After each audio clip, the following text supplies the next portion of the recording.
মানুষ মানুষের জন্য, তবেই তো জীবন ধন্য। এই মানুষ যদি হয়ে যায় মানুষ, এই মানুষ যদি হয়ে যায় মানুষ, তবেই তো বলে তাকে বন্য। মানুষ মানুষের জন্য, তবেই তো জীবন ধন্য। পশুরা তো মালিক চেনে, নত হয়ে যায় তার সামনে। পশুরাও তো মালিক চেনে, নত হয়ে যায় তার সামনে। তুমি মানুষ হয়েও যদি না চিনো মালিক, মানুষ হয়েও যদি না চিনো মালিক, পশুর চেয়েও জঘন্য। মানুষ মানুষের জন্য, তবেই তো জীবন ধন্য। কথা বলেন ঠিক কি ঠিক না? পশুরাও কিন্তু মালিক চিনে। এবার আপনি আপনার বন্ধুর সঙ্গে সাক্ষাৎ করবেন। বন্ধুকে বললেন, বন্ধু তুমি তোমার কুকুর সামলাও, এখন এই পথটাই আপনার জন্য সবচেয়ে নিরাপদ। বন্ধু তার কুকুরকে ডাক দিল, ওরে মন্টু এদিকে আয়। কুকুরের নাম মন্টু। কুকুর রে ডাক দিছে, মন্টু রে এদিকে আয়, আমার বন্ধু আমার সঙ্গে সাক্ষাৎ করার জন্য আইছে। বন্ধু যখন তার কুকুরকে ডাক দিল, সঙ্গে সঙ্গে কুকুরটা তার দিকে দৌড়ে চলে গেল। পিঠটাকে দেয়ালের সঙ্গে ঘষতে লাগলো। তার মনিবের আনুগত্য প্রকাশ করতে শুরু করে দিল। এবার আপনি নির্বিঘ্নে আপনার বন্ধুর সঙ্গে গিয়ে সাক্ষাৎ করতে পারলেন। আল্লাহ পাক রব্বুল আলামিন বলেন, ওরে বান্দা আমার সঙ্গে তুমি জান্নাতে সাক্ষাৎ করবা। এবার সাক্ষাতের পথে এই যে শয়তান নামক কুত্তাটা বসে আছে, এবার এই কুকুরটাকে পাড়িয়ে দিয়ে তোমার আমার সঙ্গে সাক্ষাৎ করতে হবে। এখন কিভাবে সাক্ষাৎ করবা, কেমনে এই শত্রুর মোকাবেলা তুমি কিভাবে করবা? আল্লাহ তাআলা বলেন, ওরে আমার বান্দা তোর সামনে ওই যে তিন ধরনের পথ তোর সামনে খোলা আছে। হয়তোবা তুই আমার সঙ্গে সাক্ষাৎ না করে চলে যাবি, অর্থাৎ জান্নাতে যাওয়ার দরকার নাই, তুই এমনিতেই পিছনের দিকে ফিরে যাবি। আমি আপনাকে জিজ্ঞাসা করি, আপনি বলেন তো দেখি, আমরা কি এমন কেউ আছি নাকি যে জান্নাতে যাইতে চাই? আপনাদের সামনে পবিত্র কোরআনুল কারীমের সূরাতুল ইনফিতারের 6 নম্বর আয়াতে কারীমা তিলাওয়াত করেছি। এই আয়াতের মধ্যে আল্লাহ তাআলা বলতেছেন, ইয়া আইয়ুহাল ইনসানু মা গররাকা বিরাব্বিকাল কারীম। হে মানব সকল, আইয়ুহাল ইনসান, হে মানব সকল, মা গররাকা বিরাব্বিকাল কারীম, কোন জিনিস তোমাদেরকে তোমাদের কারীম রবের ব্যাপারে ধোঁকায় ফেলে দিয়েছে? আল্লাহ তাআলা আমাদেরকে জিজ্ঞাসা করতেছেন, হে মানব সকল, কোন জিনিস তোমাদেরকে তোমাদের কারীম রবের ব্যাপারে ধোঁকায় ফেলে দিয়েছেন? আল্লাহ তাআলার প্রশ্ন বুঝতে পারছেন? বুঝছেননি? আল্লাহ তাআলা আমাদেরকে জিজ্ঞাইতেছেন যে তোমাদের কারীম রবের ব্যাপারে কোন জিনিস তোমাদেরকে ধোঁকায় ফেলে দিয়েছে। এবার প্রশ্ন যদি বুঝে থাকেন, তাহলে আমি আপনাদেরকে একটা প্রশ্ন করি। বলেন তো দেখি, আমাদেরকে যারা ধোঁকায় ফেলে এরা কি আমাদের বন্ধু নাকি শত্রু? কথা বুঝেননি? আমাদেরকে যারা ধোঁকা দেয় এরা কি আমাদের বন্ধু নাকি শত্রু? শত্রু। এখন আমার মৌলিক আলোচ্য বিষয় হলো, আমরা আমাদের শত্রুদেরকে চিনব। আজকে কি করব? আমাদের শত্রুদেরকে চিনব।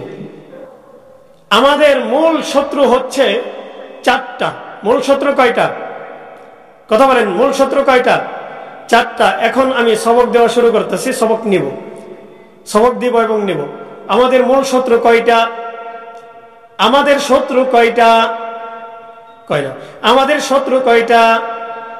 আমাদের শত্রু হলো 4টা। এই 4 শত্রুকে আমরা চেনার জন্য আমাদের বড়রা খুব চমৎকার একটা শব্দ তৈরি করে গেছেন। এই শব্দের মধ্যে অক্ষর আছে 4টা। শব্দের মধ্যে অক্ষর কয়টা? 4টা।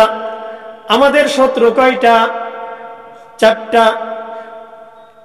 এই শত্রুগুলোকে চেনার জন্য আমাদের বড়রা একটা শব্দ তৈরি করে গেছেন। এই শব্দের মধ্যে অক্ষর হলো চারটা, এবং এই চারটা অক্ষর আমাদের চার শত্রুর নামের প্রথম অক্ষর। এখন কথা হলো, যেই একটা শব্দ তৈরি করে গেছেন ওই শব্দটা কি? ওই শব্দটা কি আমাদের খুব কঠিন শব্দ হবে নাকি? না না, ওটা এমন একটা শব্দ আমরা সব সময় ব্যবহার করে থাকি, এমন একটা শব্দ। শব্দটা হলো দুশ্মন। শব্দটা কি? দুশ্মন। দুশ্মন লিখতে আরবিতে লেখেন, ফার্সিতে লেখেন, আর এরপরে বাংলাতে লেখেন, যেমনি লেখেন, উর্দুতে লেখেন, যে কোনো ভাবে লেখেন, এর মধ্যে চারটা অক্ষর ব্যবহার হয়। কয়টা অক্ষর? চারটা অক্ষর। দুশ্মন। দুশ্মন শব্দের অর্থ এমনিতেও শত্রু, ঠিক কি ঠিক না? তাহলে আমরা আমাদের শত্রু চিনব শত্রু দিয়াই, মানে দুশ্মন দিয়া শত্রু চিনব, দুশ্মন দিয়া শত্রু চিনব। আমাদের শত্রু কয়টা? কথা বলেন, শত্রু কয়টা? চারটা। শব্দ কয়টা? একটা। শব্দের মধ্যে অক্ষর কয়টা? চারটা। এই চারটা অক্ষর হচ্ছে চার শত্রুর নামের প্রথম অক্ষর। এবার আসুন একটা একটা করে আমরা অক্ষর গ্রহণ করি। প্রথম অক্ষর দুশ্মনের প্রথম অক্ষর হলো দাল। দালতে দুনিয়া। দালতে কি? দালতে দুনিয়া। দুনিয়া আমাদের শত্রু। দুই নাম্বার হলো শিন। শিনতে কি? শিনতে হলো শয়তান। শিনতে কি? শয়তান। তিন নাম্বার মিম। তিন নাম্বার কি? মিম। মিমতে মখলুক। মিমতে কি? মখলুক। চার নাম্বার নুন। নুনতে কি? নফস। নুনতে নফস। এক ভাই বলছিল আমাদের শত্রু হচ্ছে নফস, মানে একটা বলছে। একটা বললে কত মার্ক পাইছে? 25। 100-র মধ্যে কত পাইছে? 25। কারণ শত্রু হইতেছে চারটা। চারটা যদি 25 করে দেন চাইলে, তাইলে 4-25-এ কত হয়? 100। তার মানে একটা বলছে 25 পাইছে। ফেল মারছে 33-এ পাস। এই 33-এ হয়নি। যাই হোক, এবার আপনারা জানতে পারলেন আমাদের শত্রু কয়টা? চারটা। এবার তো পূর্ণ মার্ক করা আমাদের পক্ষে সম্ভব হবে নাকি? এখন আমি আপনাদের কাছ থেকে আমি পরীক্ষা নেব। বলেন তো দেখি আমাদের শত্রু কয়টা? শত্রু কয়টা? শব্দ কয়টা? দেখো কারবার। শব্দ কয়টা? এই শব্দের মধ্যে অক্ষর কয়টা? আমি কিন্তু সব দেখাই দিতেছি, নকল। শত্রু কয়টা? শব্দ কয়টা? শব্দের মধ্যে অক্ষর কয়টা? আমাদের শত্রু হলো চারটা, শব্দ হলো একটা। শব্দের নাম কি? শব্দের নাম হলো দুশ্মন। দুশ্মন শব্দের মধ্যে অক্ষর হলো চারটা। এক নম্বর অক্ষর হলো দাল। দালতে দুনিয়া।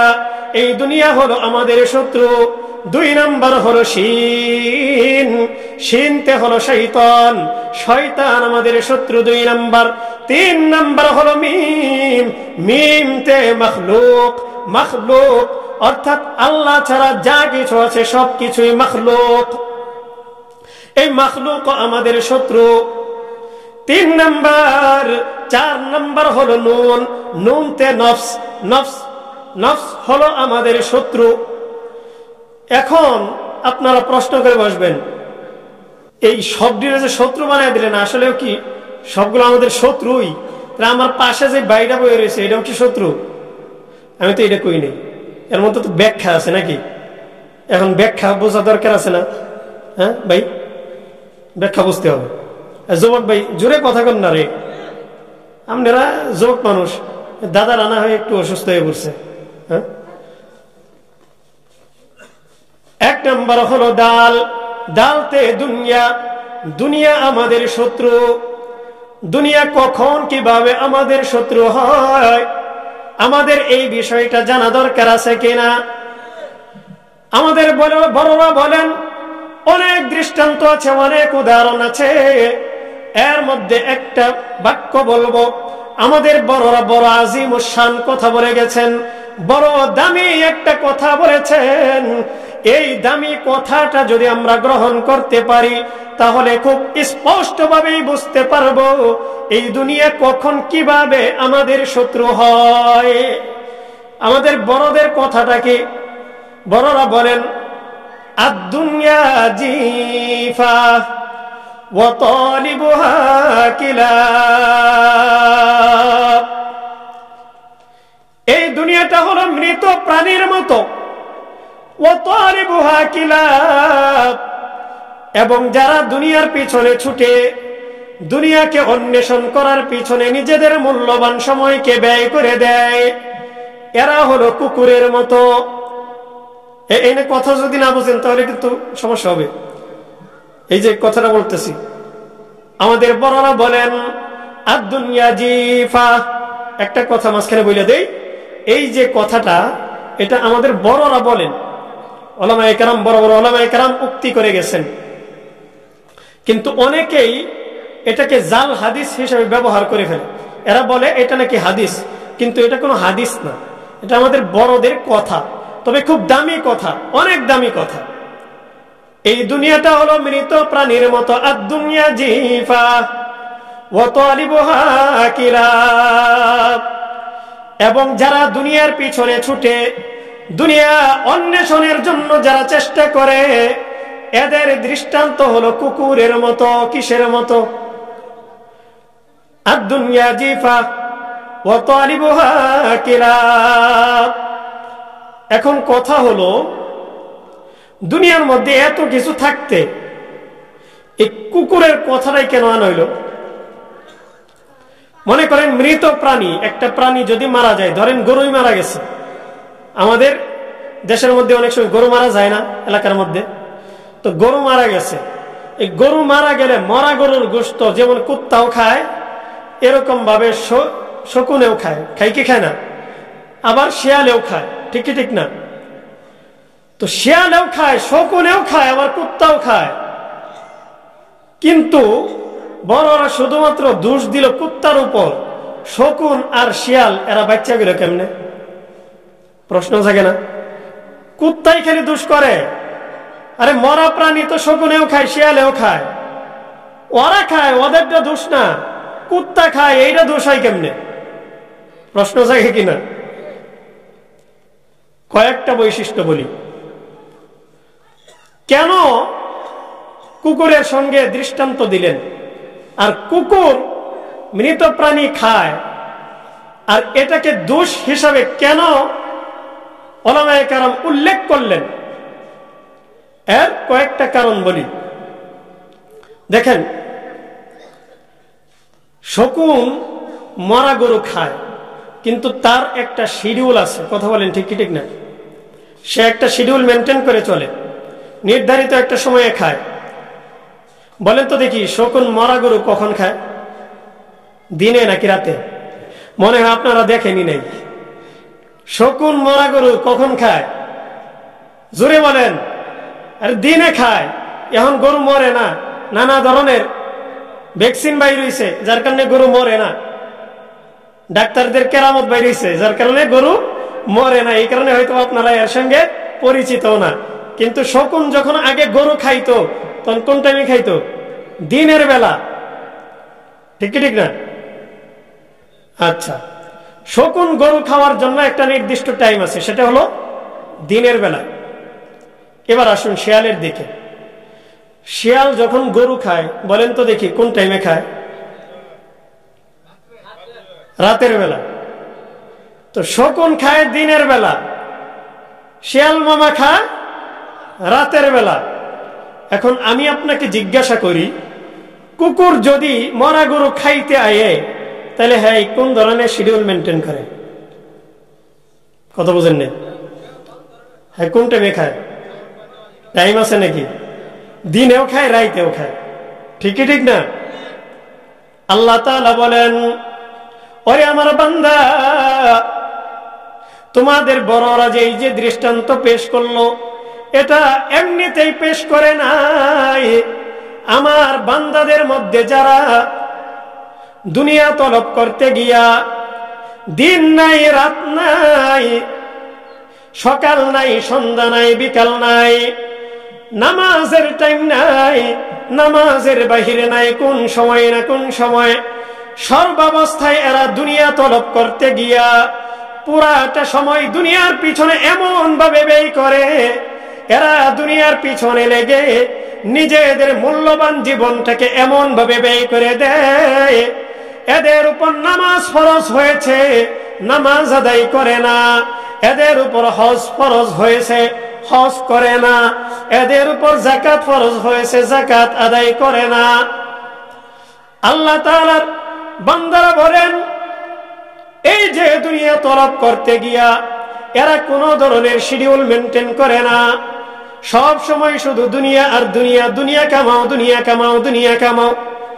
এই যে দুনিয়া কামাও মন মানসিকতা নিজের ভিতরে তৈরি হয়ে গিয়েছে, এই কারণে আমাদের বড়রা বলেন এই ব্যক্তির দৃষ্টান্ত হলো কুত্তার মতো।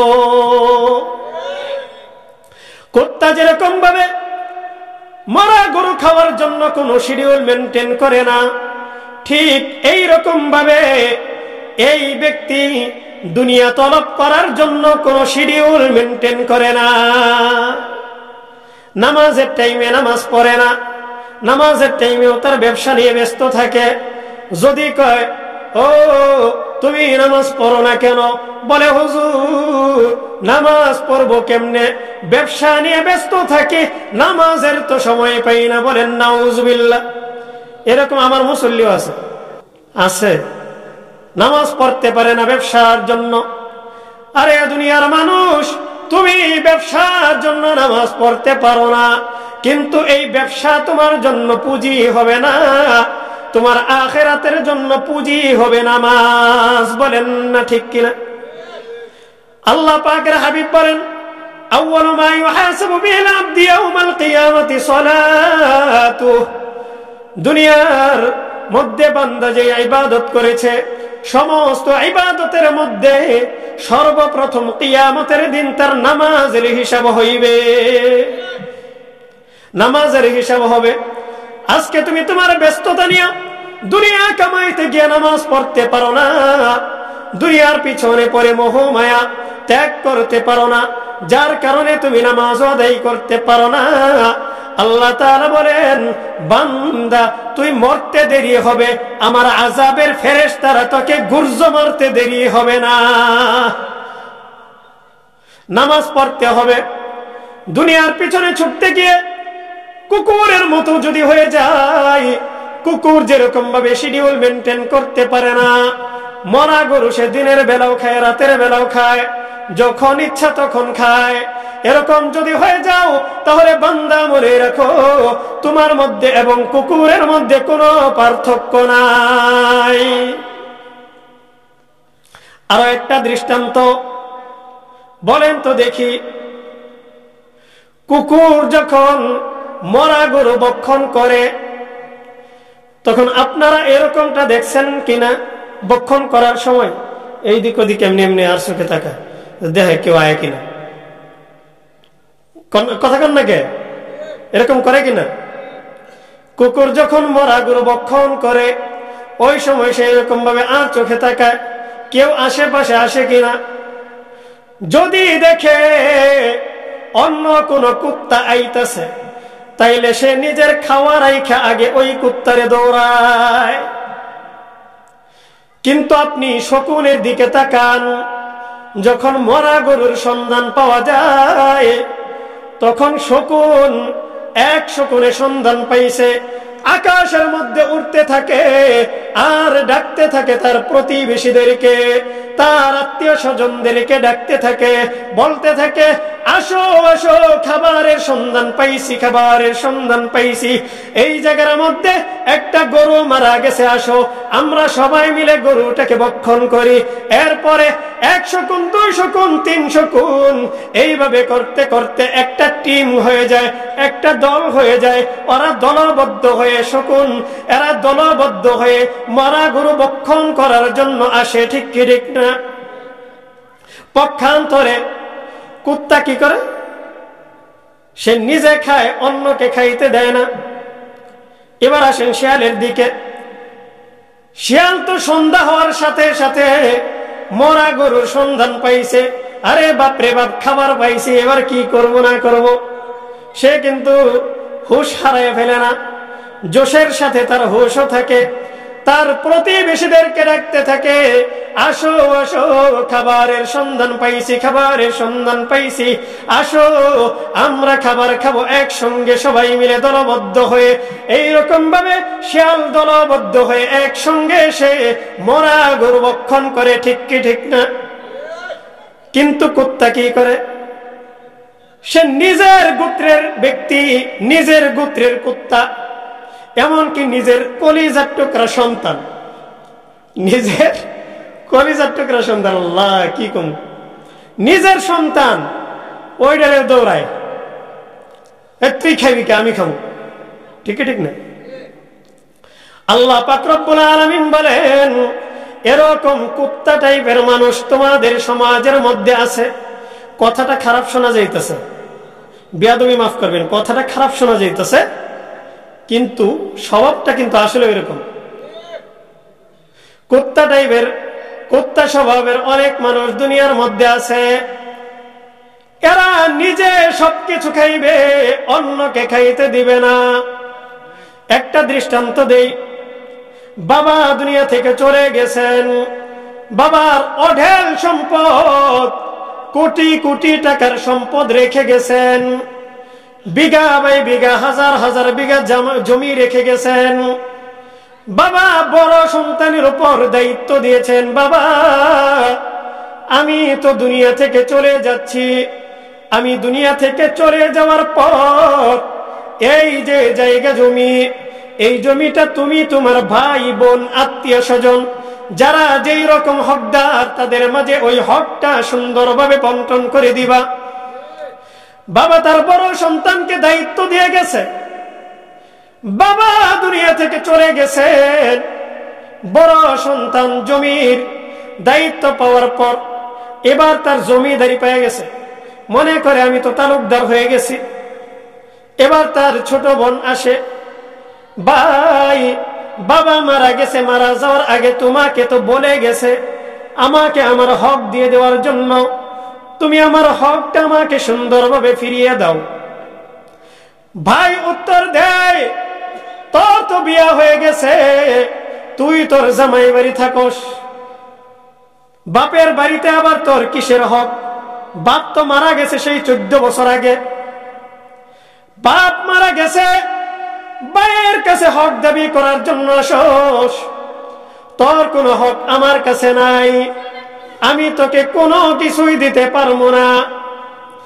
ছোট ভাই আসে, বড় ভাই আমার বাবা দুনিয়া থেকে চলে যাওয়ার আগে তোমার কাছে দায়িত্ব দিয়ে গেছে, আমার পাওনা তুমি আমাকে বুঝিয়ে দাও। বড় ভাই বলে, আমি তোমাকে কিছুই দিতে পারবো না। এরকম চিত্র আমাদের সমাজের মধ্যে হয় কি হয় না? অ্যাভেলেবেল হয়, অ্যাভেলেবেল হয়। আমার জানা মতে আছে, এই এলাকার মধ্যে আছে, কইতাম না নাম, কইলে আবার মামলা হয়ে যাবে।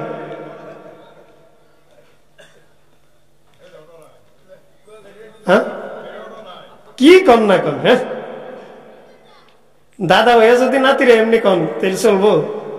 মামলা হামলার দরকার লইব। হ্যাঁ আমার সাথী ভাই এই কয়েকদিন আগে জামিনে মুক্তি পাইছেন, রফিকুল ইসলাম মাদানী, আপনারা চিনেন, ছোট বক্তা, আমার সাথী ভাই, আমরা একসাথেই পড়ছি, ফারিক হয়েছি একসাথে। ওই বেড়া এতগুলো মামলা খাইছে, কত হামলার শিকার হয়েছে, কত মায়ের খাইছে, জেলে যাওয়ার আগে মায়ের খাইছে, পরে খাইছে, কত ধরনের রিমান্ড, কত কিছু জেল জুলুম।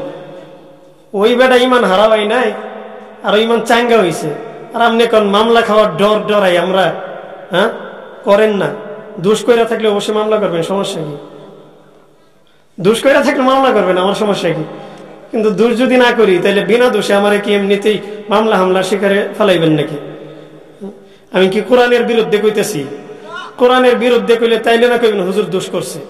আমি হাদিসের বিরুদ্ধে কইলে কইবেন দোষ করছে, এটার মামলা কর।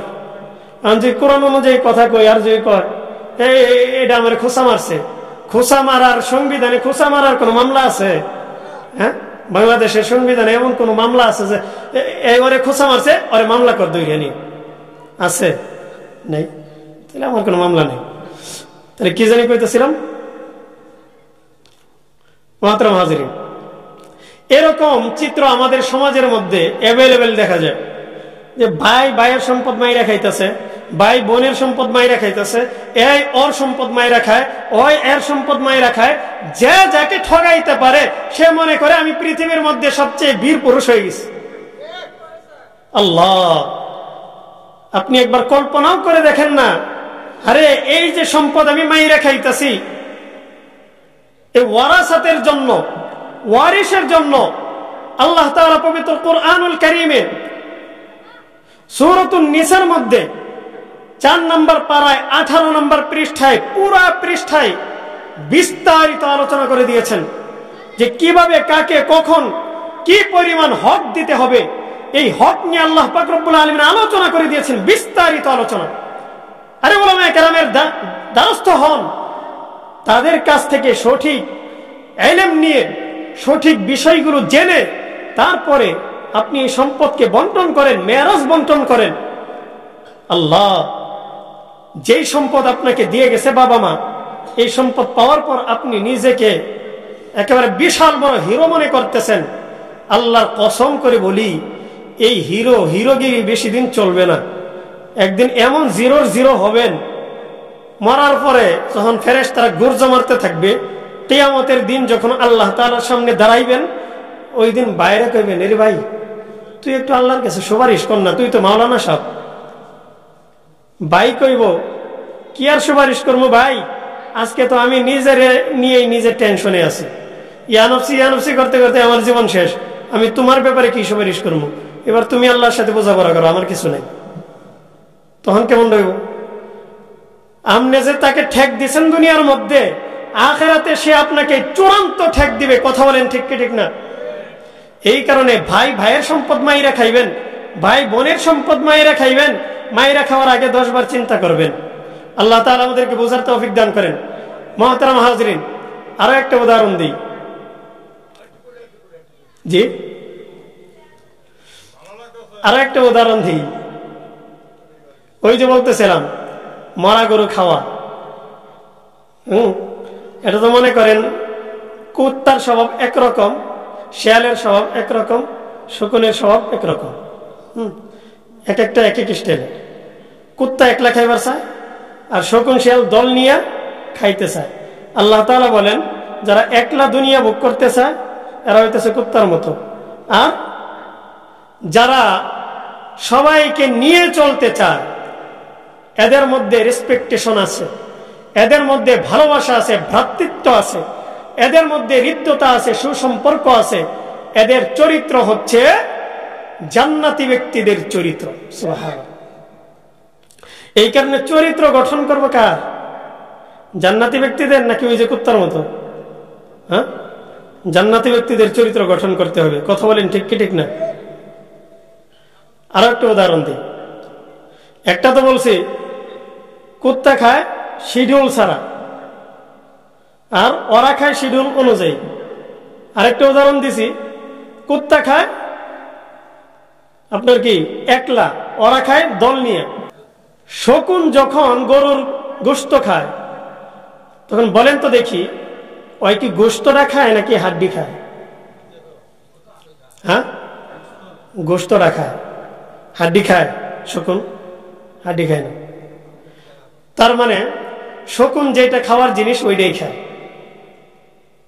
শিয়াল কি করে? গোশতটাই খায়, হাড্ডি খায় না।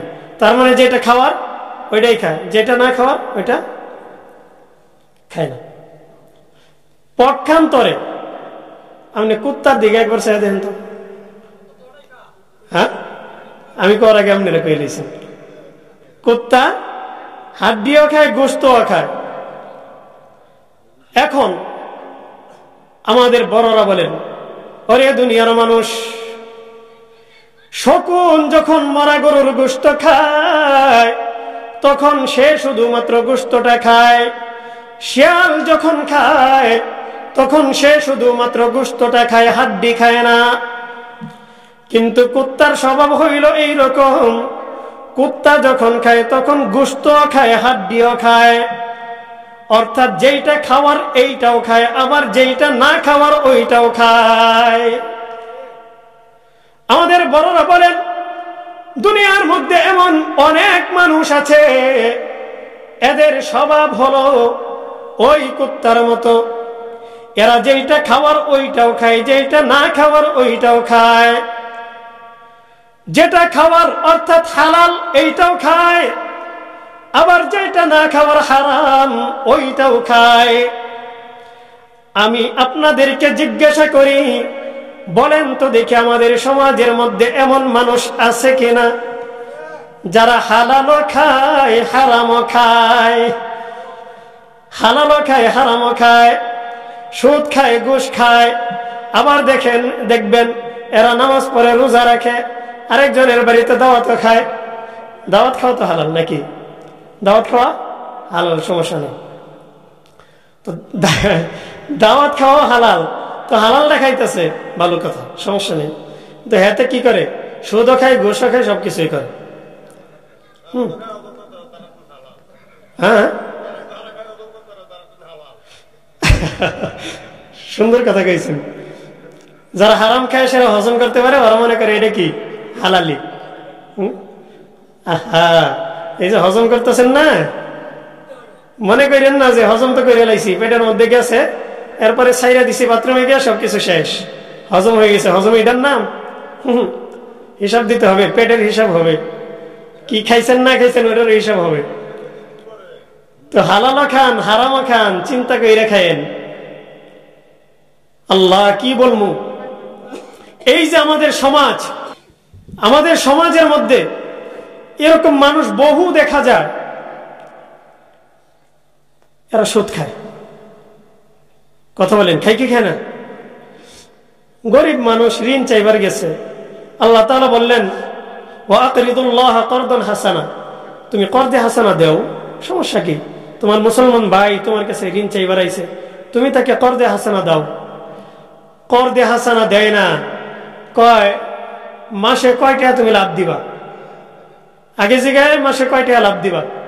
আল্লাহ, আমার এলাকার মা বোনদেরকে আমি লক্ষ্য করে বলতেছি, মা বোনেরা, এই যে সুদ খাইতেছেন, একবার চিন্তা কইরেন।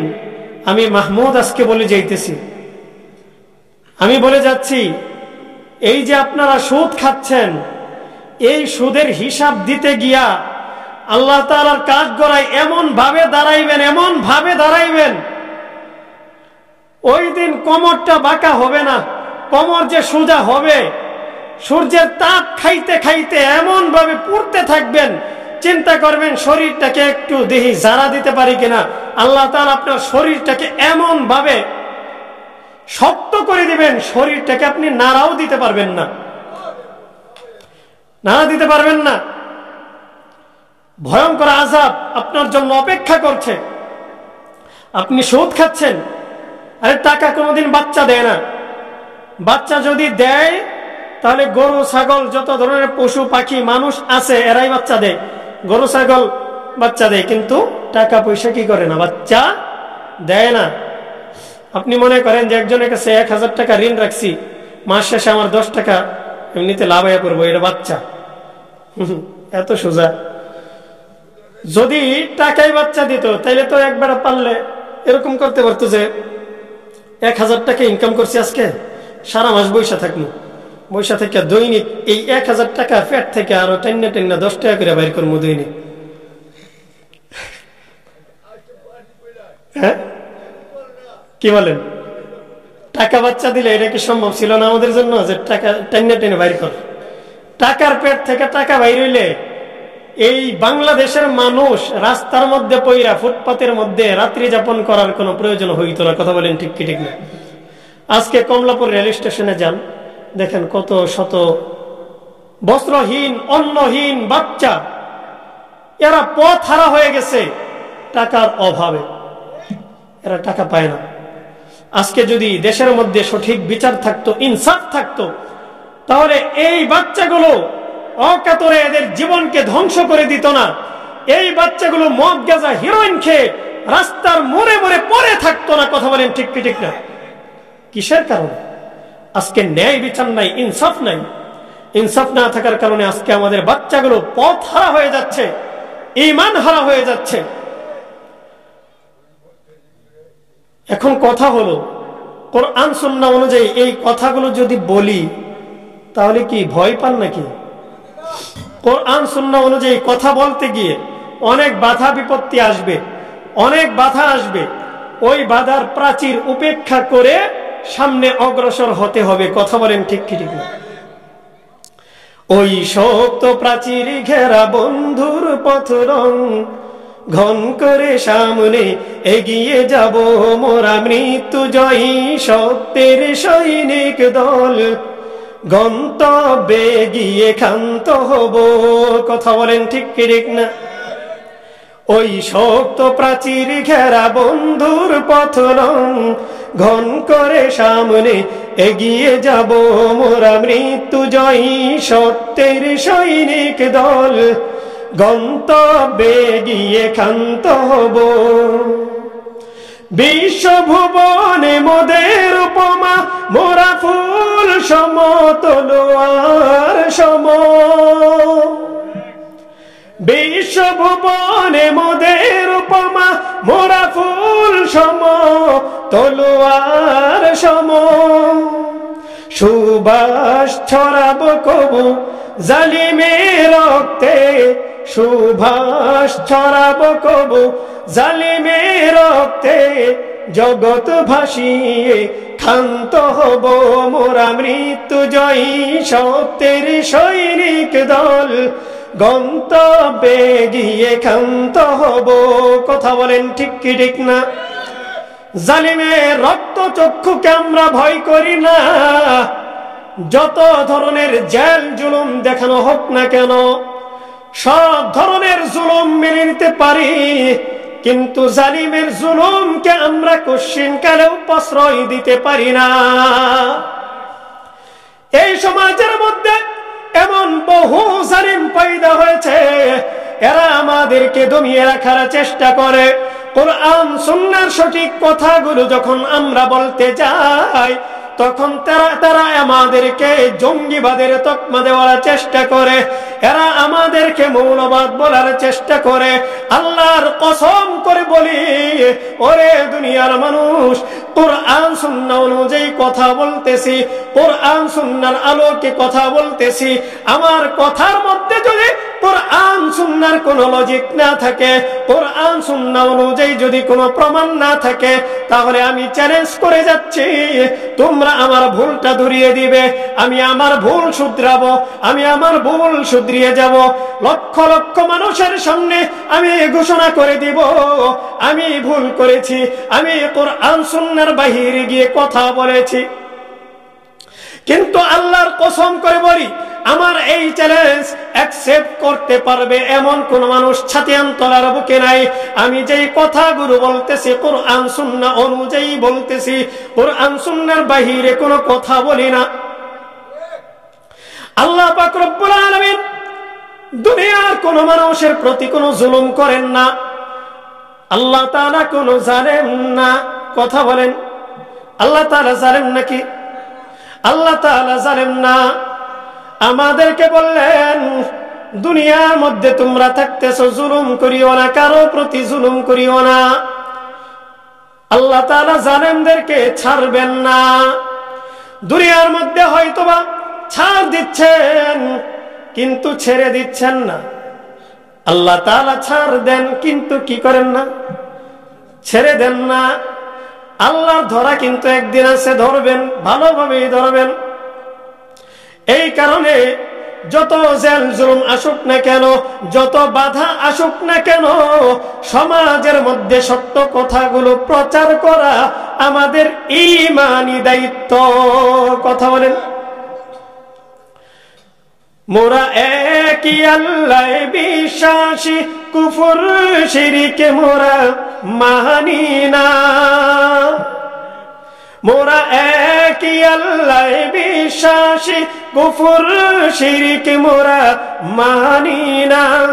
আল্লাহর জমিনে তাগুতি হুকুমত, আল্লাহর জমিনে তাগুতি হুকুমত ধ্বংস করে মোরা ধন্য হব। কথা বলেন ঠিক কি ঠিক না? মোরা মৃত্যু জয়ী সত্যের সৈনিক দল, গন্তব্যে গিয়ে ক্ষান্ত হব।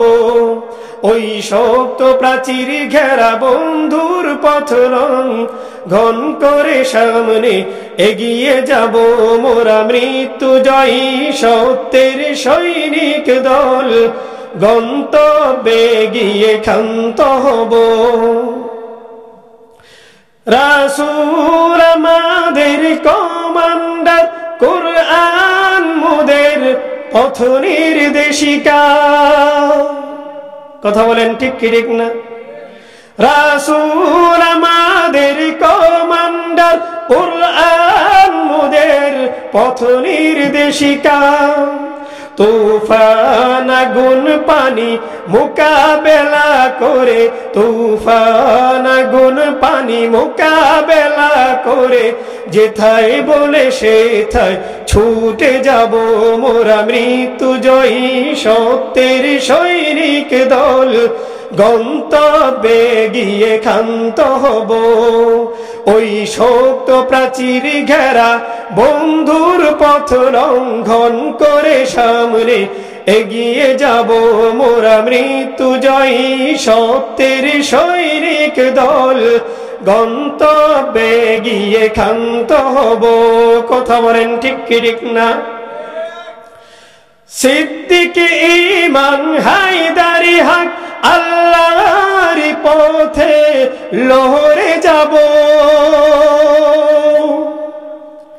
সিদ্দিক ঈমান হায়দারি তেজ, আল্লাহর পথে লহরে যাব। মুরতাদ কাফিরের দম্ভ অহংকার, মুরতাদ কাফিরের দম্ভ অহংকার চূর্ণ করে মোরা ধন্য হব।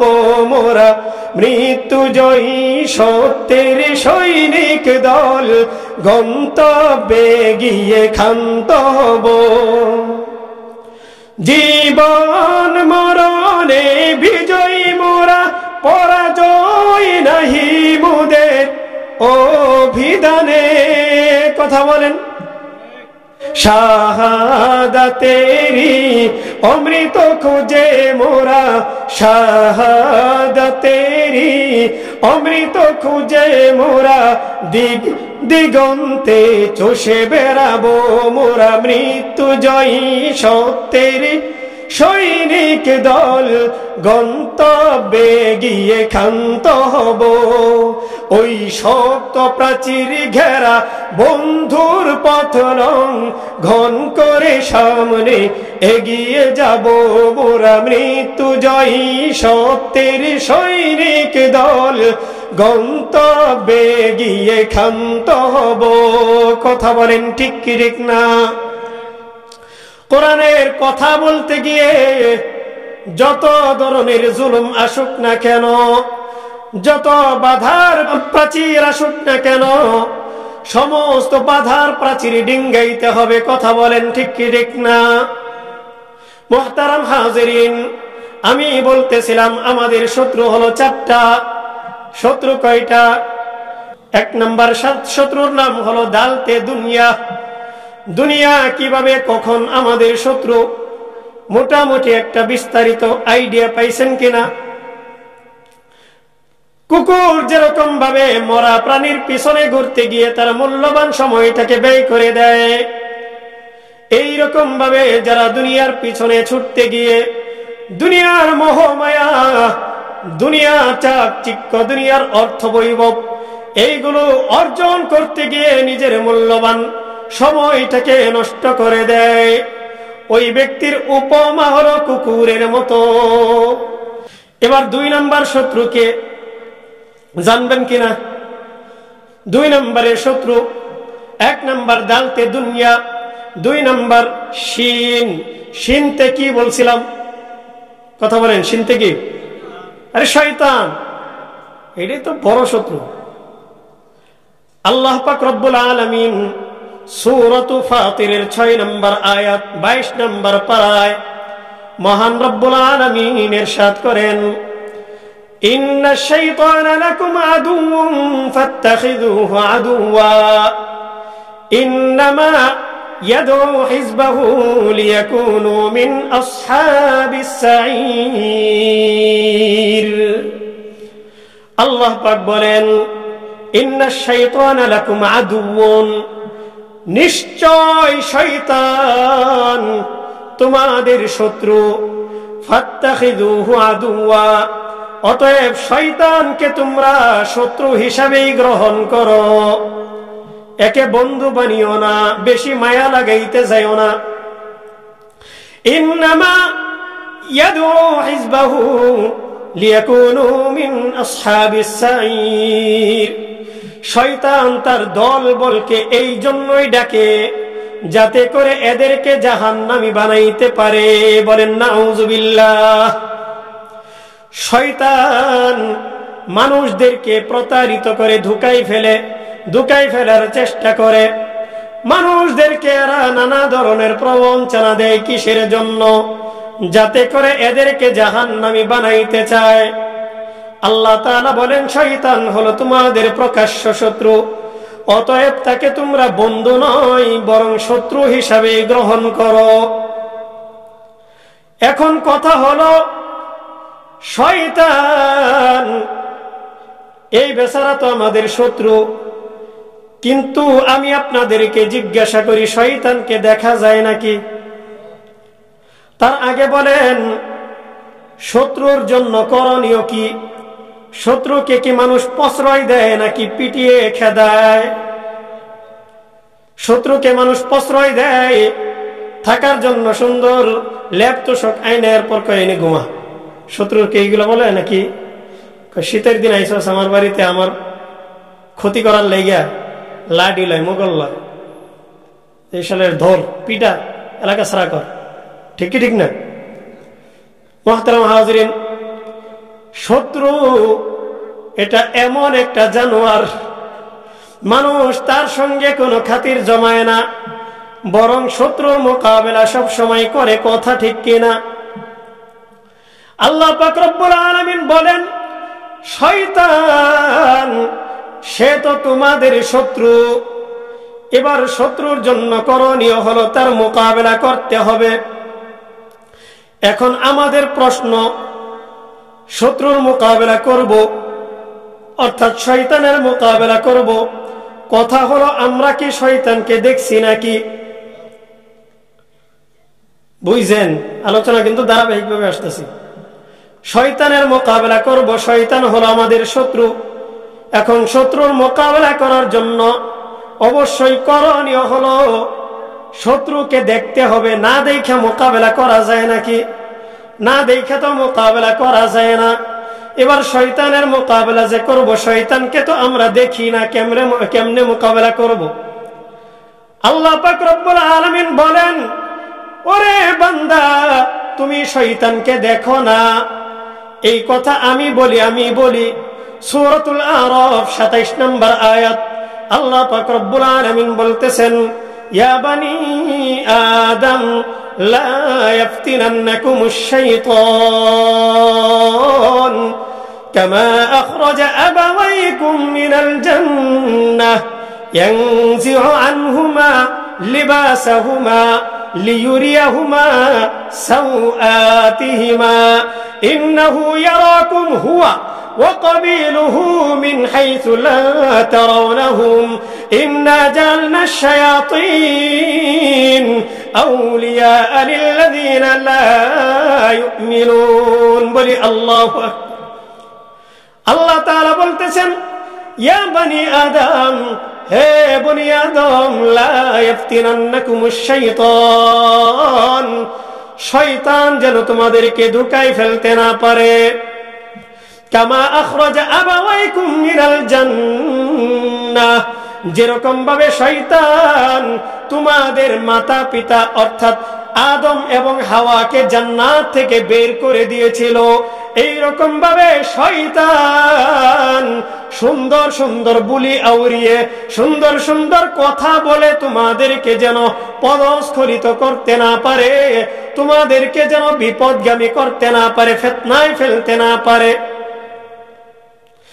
ইয়ানজিউ আনহুমা লিবাসাহুমা, আল্লাহ তাআলা বলেন শয়তান তোমাদের পিতা মাতা অর্থাৎ আদম এবং হাওয়াকে জান্নাত থেকে বের করে দিয়েই ক্ষান্ত হয় নাই, বরং সে কি করেছে, ইয়ানজিউ আনহুমা লিবাসাহুমা, আদম এবং হাওয়া আলাইহিমাস সালাতু ওয়াস সালামের শরীরের মধ্যে যেই কাপড়টা ছিল জান্নাতি কাপড়, আল্লাহ তাআলা জান্নাত থেকে বের করে দেওয়ার সঙ্গে সঙ্গে ওই কাপড়টাও খুলে গেছে।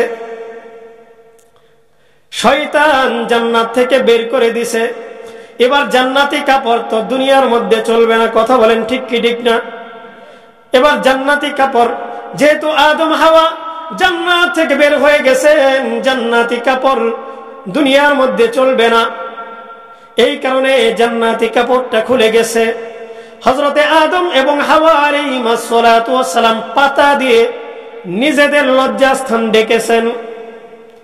আল্লাহ তাআলা বলতেছেন শয়তান তোমাদেরকে ধোঁকায় ফেলে এই জন্য, যাতে করে শয়তান তোমাদের একজনের লজ্জাস্থান আরেকজনের সামনে ওপেন করে দিতে পারে। এইখানে অনেক লম্বা বিস্তারিত আলোচনা। আজকে তো আমাদের সমাজের চিত্র এরকমটাই হয়েছে, সমাজের অ্যাভেলেবেল এই ধরনের অবস্থা। আরে নারী স্বাধীনতা, নারী তার পোশাকের স্বাধীনতা চাচ্ছে, পোশাকের স্বাধীনতার নামে অর্ধনগ্ন নগ্ন হয়ে নারী রাস্তার মধ্যে নেমেছে, কথা বলেন ঠিক কি ঠিক না? এই রে, এই ধরনের স্বাধীনতা যদি হয় তাহলে শকুনের চোখ পড়ে এই নারীগুলো তাদের ইজ্জত আবরু তাদের সম্ভ্রম হারাইতে বেশি দিন সময় লাগবে না, কথা বলেন ঠিক কি ঠিক না?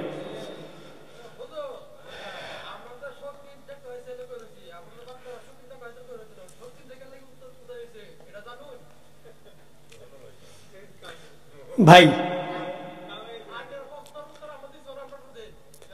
এখন কথা হইলো, আলোচনা করতেছি একটা দেশে একটা বিষয়, একটা আলোচ্য বিষয়ের উপর। এই বিষয়ের উপর আলোচনাটা শুনেন। এই যে প্রশ্নটা করছেন, আমি এলাকার বাহিরের কেউ না, ঠিক আছে? এই প্রশ্নটা আজকে খাতায় লিখে রাখেন, আরেকদিন আমার কাছে এই প্রশ্নটা পাঠাইবেন ইনশাল্লাহ। পরবর্তী সময় সাতিয়ামতলা থেকে তো আমি পালাই যাব না, এই সাতিয়ামতলার মধ্যে আবার আমার আসতে হবে। তো সাতিয়ামতলাতে আসবো, আপনাদের এই প্রশ্নের উত্তর আমি দিব ইনশাল্লাহ, ঠিক আছে? তো এখন যে আলোচনার উপর আছি এই আলোচনার উপরই থাকি। তো বলতেছিলাম, এখন কথা হলো এই যে শয়তান, এরা আমাদেরকে, আমাদের বাবা মাকে জান্নাত থেকে বের করে দিয়েছে। কেন বের করেছে? যাতে করে আমাদের এক একজনের লজ্জাস্থান আরেকজনের সামনে ওপেন করতে পারে, যেটা আমাদের সমাজে বর্তমানে অ্যাভেলেবেল ঘটতেছে। লজ্জাস্থান ওপেন করার জন্য কত ধরনের অপকৌশল চালানো হচ্ছে, কথা বলেন ঠিক কি ঠিক না? মুহতারাম হাজিরিন, আল্লাহ পাক রব্বুল আলামিন বলতেছেন ইন্নাহু ইয়ারাকুম হুয়া ওয়া ক্বাবিলুহু মিন হাইথু লা তারাউনাহুম। ওই যে আমি বলেছিলাম শয়তান আমাদের শত্রু, এখন এই শত্রুর মোকাবেলা করতে হবে। শত্রুর মোকাবেলা করার জন্য শত্রুকে দেখা লাগে। এখন কথা হলো, আমরা তো শত্রুকে দেখি না, শয়তানকে দেখি না, কিভাবে মোকাবেলা করব? শত্রুকে যে দেখি না এই কথা বলেন আল্লাহ। আল্লাহ তাআলা বলেন ইন্নাহু ইয়ারাকুম হুয়া ওয়া ক্বাবিলুহু মিন হাইথু লা তারাউনাহুম। শয়তান এবং তার দলবল তোমাদেরকে এমন জায়গা থেকে দেখে তোমরা যেখান থেকে তাদেরকে দেখতে পাও না। শয়তান সব সময় তোমাদেরকে দেখে, কিন্তু তোমরা শয়তানকে দেখতে পাও না। ইন্নাহু ইয়ারাকুম হুয়া ওয়া কাবিলুহু মিন হাইথু লা তারাওনাহুম ইন্না জাআলনা আশ-শায়াতিনা আউলিয়া লিল্লাযিনা লা ইউমিনুন। আল্লাহ তাআলা বলতেছেন, আমি শয়তানকে বন্ধু বানিয়েছি ওই সমস্ত লোকের যেই সমস্ত লোক ঈমান আনে না, বেঈমান। এখন ওই যে আমি সূরা ফাতিরের 6 নম্বর আয়াত পড়ছিলাম, ওইখানে আল্লাহ তাআলা বলছেন যে শয়তান হচ্ছে তোমাদের প্রকাশ্য শত্রু, আর এই আয়াতের মধ্যে বললেন শয়তান হলো বেঈমানদের শত্রু, বেঈমানদের বন্ধু। এখন আমি আপনাদেরকে জিজ্ঞাসা করতে চাই, আপনারা কি মুমিন নাকি বেঈমান? যদি মুমিন হন তাহলে শয়তান আপনাদের শত্রু, আর যদি বেঈমান হন তাহলে শয়তান আপনাদের বন্ধু। স্বাভাবিক, সিম্পল বিষয়। এখন বলেন, আপনারা কি মুমিন নাকি গায়রে মুমিন? মুমিন নাকি বেঈমান? আরে মুমিন। তো মুমিন যদি হয়ে থাকেন তাহলে অবশ্যই শয়তান আমাদের শত্রু। কি বলেন, কথা ঠিক কি ঠিক না? এখন তার মোকাবেলা করতে হবে। মোকাবেলা করার জন্য আমি আল্লাহ তাআলাকে জিজ্ঞাসা করি, আয় আল্লাহ, দুনিয়ার মধ্যে তো তুমি সবকিছুই সৃষ্টি করলা, দুনিয়ার মধ্যে কত মাখলুক সৃষ্টি করেছ, এই সমস্ত মাখলুকাতের মধ্যে শয়তান হচ্ছে একটা মাখলুক। এখন শয়তান হলো আমাদের শত্রু, এই শত্রুর মোকাবেলা করতে হবে। আমি তো শত্রুকে দেখি না। আল্লাহ তাআলা বলেন শত্রু তোমাদেরকে দেখে, তোমরা শত্রুদেরকে দেখো না। এইখানে শয়তান বড় একটা মজার কথা বলে আল্লাহ তাআলাকে। আল্লাহকে শয়তান বলে, আল্লাহ, আমি তোমার বান্দাদেরকে নিয়ে কানামাছি বউ খেলবো। আমাদের মুরব্বীরা খুব ভালো করেই জানেন, ছোট্টকালে আপনারাও খেলছেন কানামাছি বউ। এই জমানার পোলাপান ফুটবল খেলে, ক্রিকেট খেলে, কত ধরনের খেলা আছে, ব্যাডমিন্টন আছে শীতের কাল, ব্যাডমিন্টন খেলা রাতের বেলা কি মজা। কিন্তু মুরব্বীরা খুব ভালো করেই জানে তারা ছোটকালে কি খেলছে, কানামাছি বউ। কথা বলেন ঠিক কি ঠিক না? এই যে কানামাছি বউ, শয়তান আল্লাহকে বলে, আল্লাহ, আমি তোমার বান্দাদেরকে নিয়ে কানামাছি বউ খেলবো। কানামাছি বউ খেলার নিয়ম হলো, একজন ব্যক্তির চোখ বেঁধে দেওয়া হবে, ওই ব্যক্তি চোখে কাউকে দেখতে পাইবে না, আর বাকি আরো 5-7 জন থাকবে, এদের চোখ খোলা থাকবে। এরা কিন্তু আবার ওরে দেখতে পারে, চোখ বাঁধা ব্যক্তি দেখতে পারে না ওদেরকে, আবার ওরা কিন্তু ঠিকই দেখতে পারে চোখ বাঁধা ব্যক্তিকে। কথা বলেন ঠিক কি ঠিক না? এখন কি করে?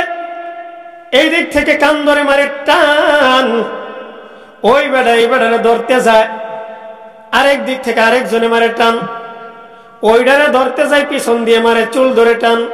আরে বাপরে বাপ, যাইব কোন দিকে?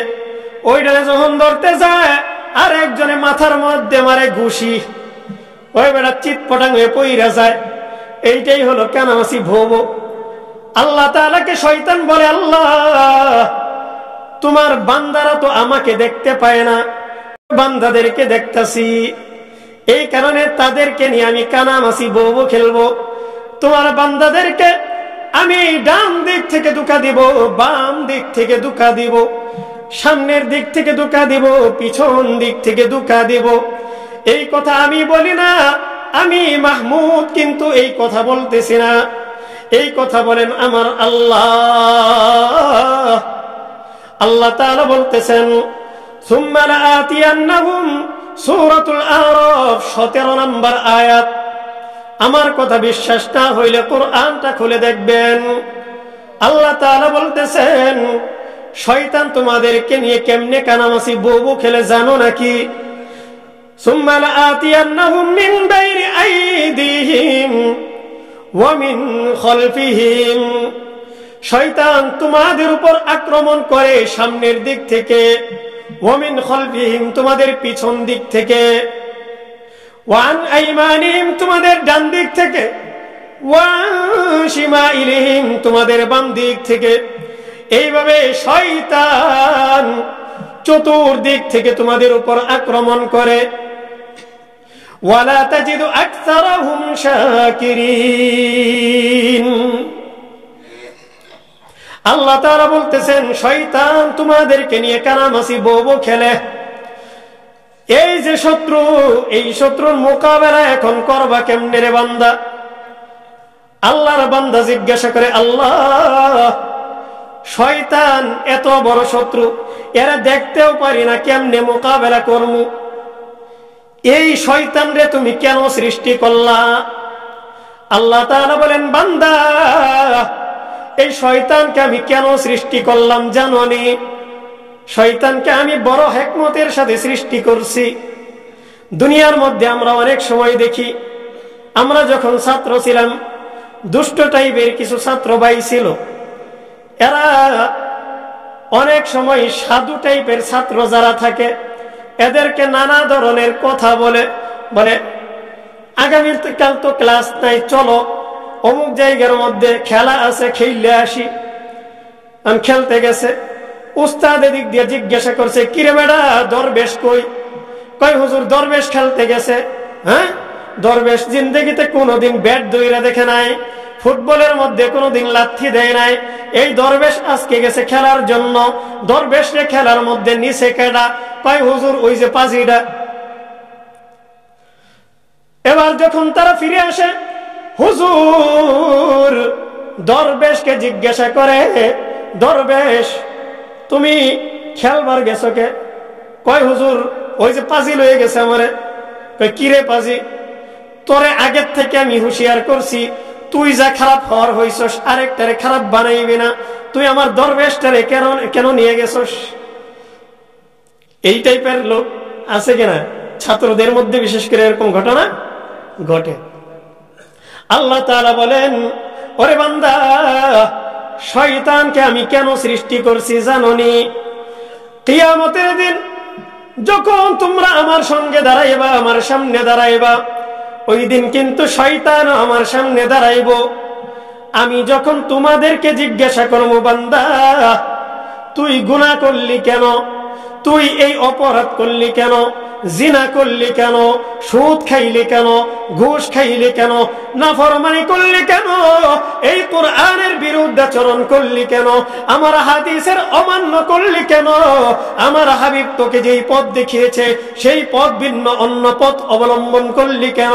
আল্লাহ তাআলা যখন এই কথা আমাদেরকে জিজ্ঞাসা করবেন, আল্লাহ তাআলা বলেন, বান্দা আমি শয়তান এই জন্যই সৃষ্টি করেছি যেন আমার প্রশ্নের সম্মুখীন হওয়ার পর ওই দিন তুই খুব সহজেই উত্তর দিতে পারিস যে আল্লাহ আমার কোনো দোষ নাই, আমি কিছুই করি নাই, ওই যে শয়তান এই আমারে দুখাই ফেলছে, এই আমারে নাফরমান বানাইছে, কোরআনের অবাধ্যাচরণ করাইছে, আল্লাহর রাসূলের পথ ভিন্ন অন্য পথে আমাকে পরিচালনা করছে, আমাকে কিছু বইল না, শয়তান রে ধরো। আল্লাহ তাআলা বলেন, বান্দা তোরে বাঁচানোর লাগিয়াই কিন্তু আমি শয়তান তৈরি করছি। দুনিয়াতে তো আল্লাহ তাআলা কেউ দেখা যায় না, কিন্তু জান্নাতীরা জান্নাতের মধ্যে আল্লাহ তাআলা কেমন ভাবে দেখতে পাইবে। আল্লাহর হাবিব বলেন, ইন্নাকুম সাতারাউনা রাব্বাকুম কামা তারাউনাল কমার লাইলাতাল বদর। বলেন আল্লাহু আকবার।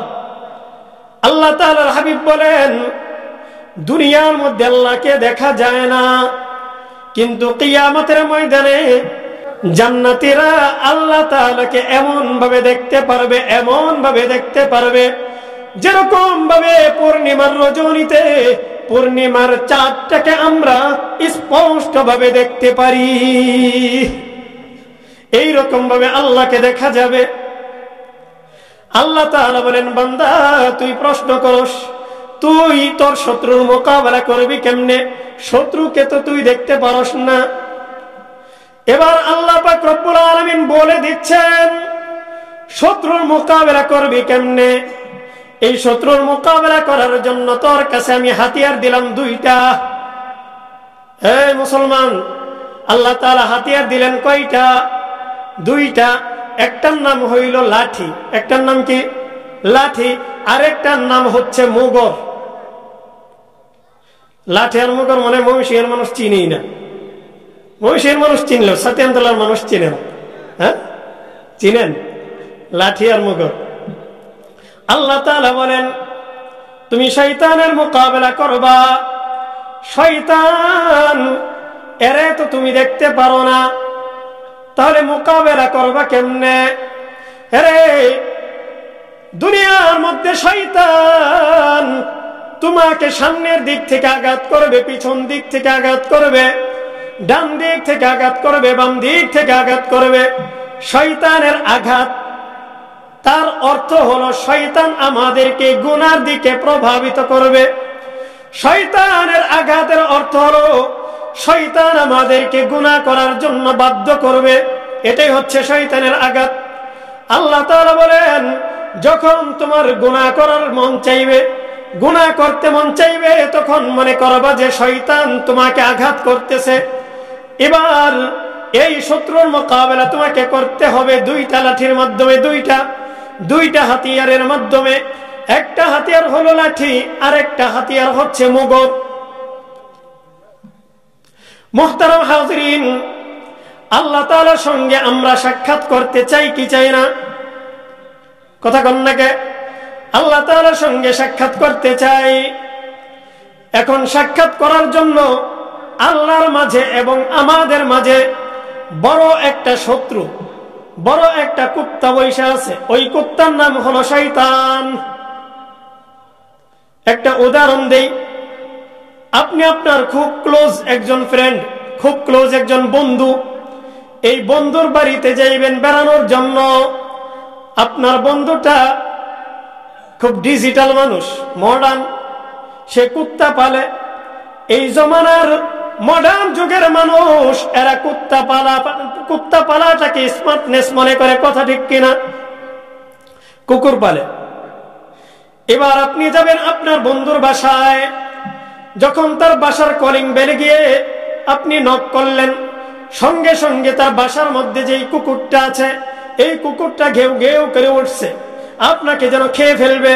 এবার আপনি এই কুকুরটাকে পাড়িয়ে দিয়ে, কুকুর আপনার পথ রোধ করেছে, কুকুরটাকে পাড়িয়ে দিয়ে বন্ধুর কাছে যেতে হবে।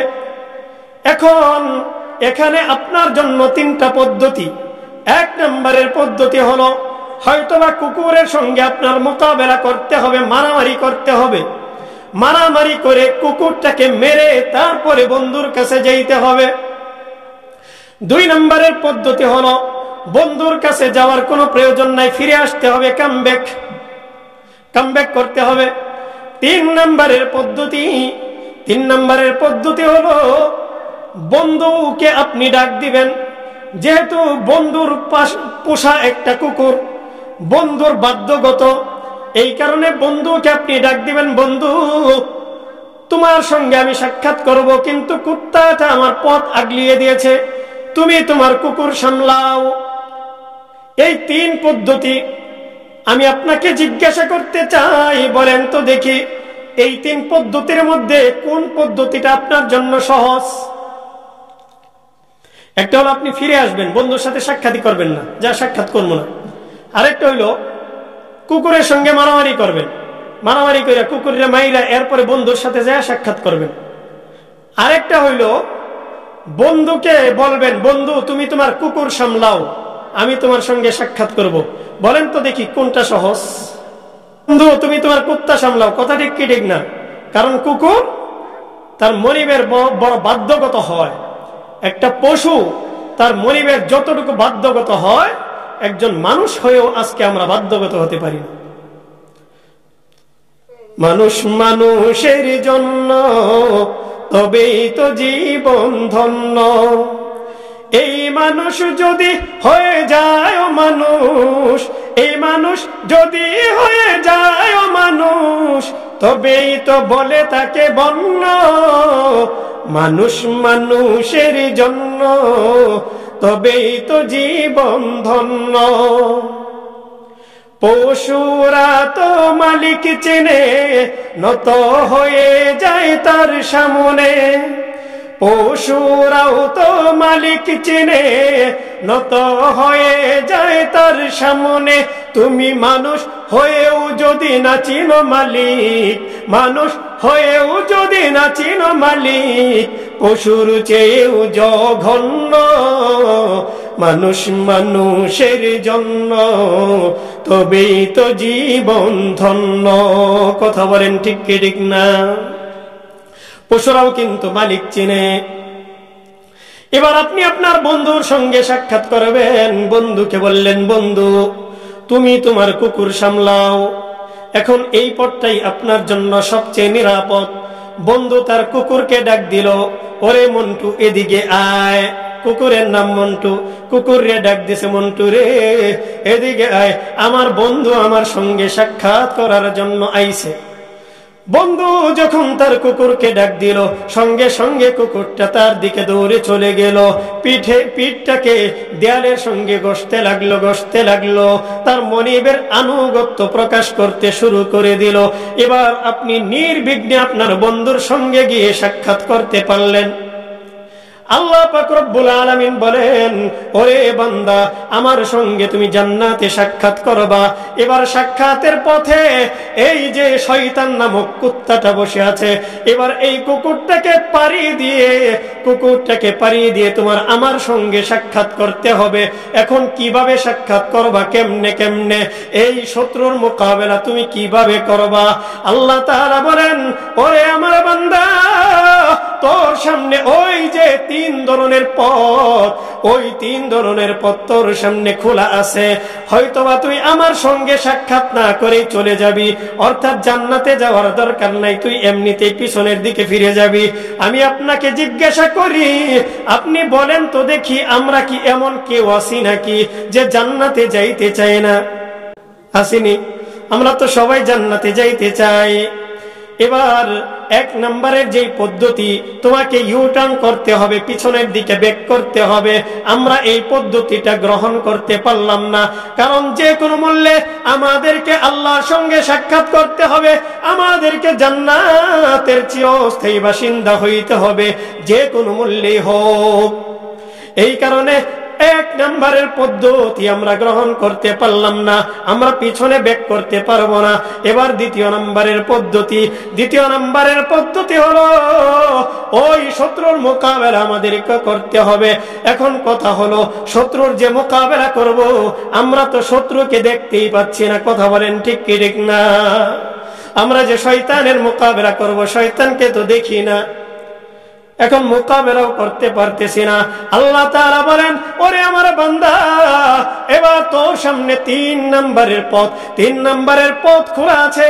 তিন নম্বরের পথ হলো, তুই আমার কাছে দরখাস্ত কর, তুই আমার কাছে বল, ওরে আল্লাহ আমি শয়তানের প্রবঞ্চনায় পড়ে গেছি, তোমার সঙ্গে আমি সাক্ষাৎ করব।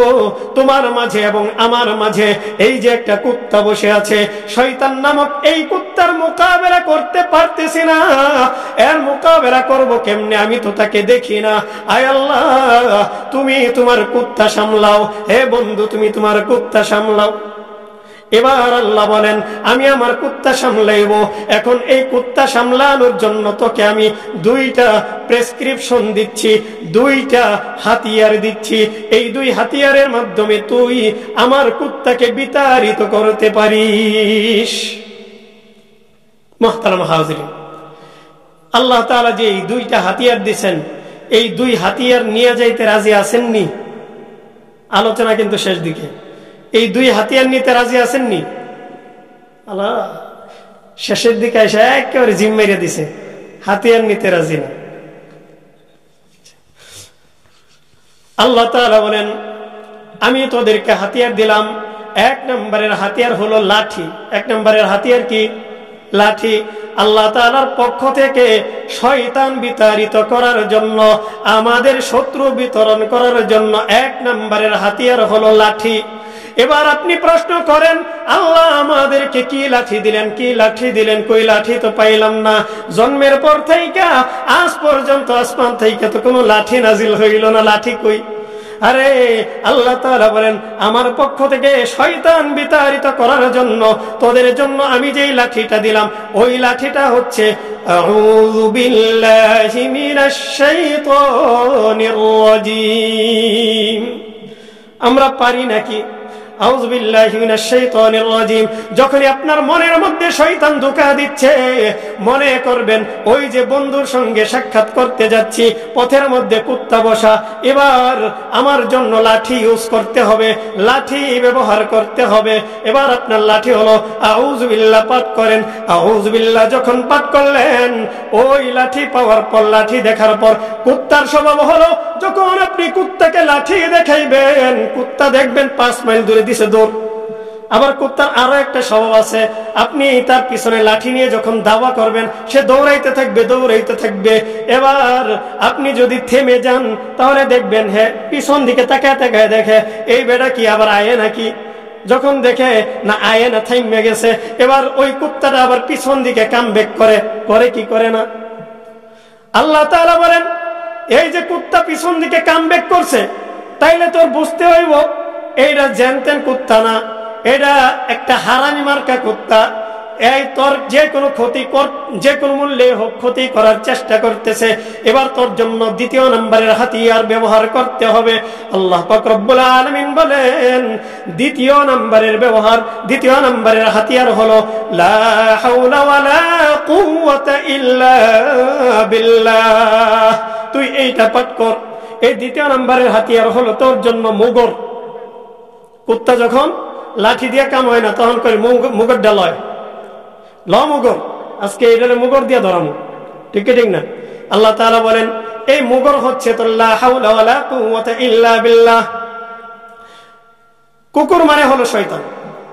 তাহলে শয়তান খেদানোর জন্য আমাদের লাঠি হলো আউযু বিল্লাহি মিনাশ শাইতানির রাজিম। আর কুকুর খেদানোর জন্য, শয়তান খেদানোর জন্য আমাদের হাতিয়ার মুগর হলো আল্লাহ পাক রব্বুল আলামিনের হাবিব বলেন লা হাওলা ওয়ালা কুওয়াতা ইল্লা বিল্লাহ। এই যে লাঠি এবং মুগর গ্রহণ করতে পারবো তো ইনশাআল্লাহ? পারেন তো? এইগুলো পরবর্তী কথা হলো, হুজুর লাঠিও নিলাম, মুগরও নিলাম, এরপরেও এই হারামি কুকুর এটা আমার পিছ ছাড়ে না, মানে আমার গুনাহ করতে মনেই চায়। তার মানে এবার আপনাকে বুঝতে হবে শয়তান আপনার কাছ থেকে দূর হয়ে গেছে, কিন্তু সে আপনার কাছ থেকে দূর হওয়ার আগে আপনার ভিতরে যে নফস আছে, এই নফসটাকে সে প্রতিনিধি বানায়া গেছে। তো এই নফসটা হচ্ছে আমাদের জন্য পরবর্তী 3 নম্বরের শত্রু। কথা বুঝছেন? তার মানে শয়তান চইলা গেলেও হ্যাঁ কিন্তু আমাদের ভিতরে প্রতিনিধি তৈরি করে থয়ে যায়, যে আমি তো চাইতেছি ধোঁকা দিব আছে, ওই যে আমাদের ভিতরে নফস, সে আমাদেরকে ধোঁকা দেয়।